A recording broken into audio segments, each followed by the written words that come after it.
আজ বৃহস্পতিবার 16ই জানুয়ারি 2025, 2 মাঘ 1431 বঙ্গাব্দ। দৈনিক যুগান্তর। সংবিধান সংস্কার কমিশনের খসড়া সুপারিশ, মূলনীতি পরিবর্তনের প্রস্তাব। গুম, খুন, অর্থ পাচার ও দুর্নীতি, অভিযুক্তরা জাতীয় সংসদ নির্বাচনে অযোগ্য। জিয়া অরফানেজ ট্রাস্ট দুর্নীতি মামলা, খালেদা জিয়া ও তারেক রহমান খালাস। যুগান্তর সম্পাদক হলেন কবি আব্দুল হাই শিকদার। মোবাইল, রেস্টুরেন্ট ওষুধের ভ্যাট কমছে। দ্য টাইমসের প্রতিবেদন, টিউলিপকে মন্ত্রী করায় তোপের মুখে স্টারমার। পাঠ্যপুস্তকে আদিবাসী গ্রাফিতি রাখা না রাখা, মতিঝিলে দুই পক্ষের সংঘর্ষে আহত 30। উপদেষ্টা পরিষদে ব্রিফিং, ঐক্যের ভিত্তিতে সংস্কার প্রস্তাব বাস্তবায়ন। এতদিনে একটা বড় মাছ ধরা পড়ল, কতটা অসুর এসকে সুর। প্রতিদিন দৈনিক পত্রিকাগুলোর শিরোনাম জানতে লাইক, কমেন্ট এবং সাবস্ক্রাইব করুন।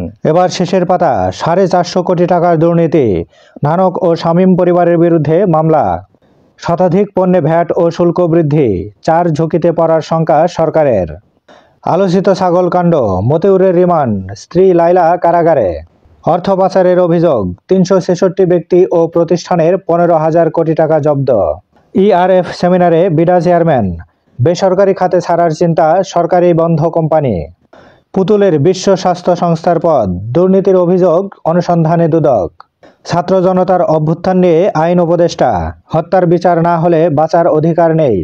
তালিকা শুরু করেছে বিএনপি, নির্বাচনী কাজে অন্তর্ভুক্ত নয় বিতর্কিতদের। 12 বছর পর মুক্ত ডেস্টিনির রফিকুল। পুলিশ সংস্কার কমিশনের প্রতিবেদন, রাজনৈতিক দলের বাহিনীতে পরিণত করা যাবে না।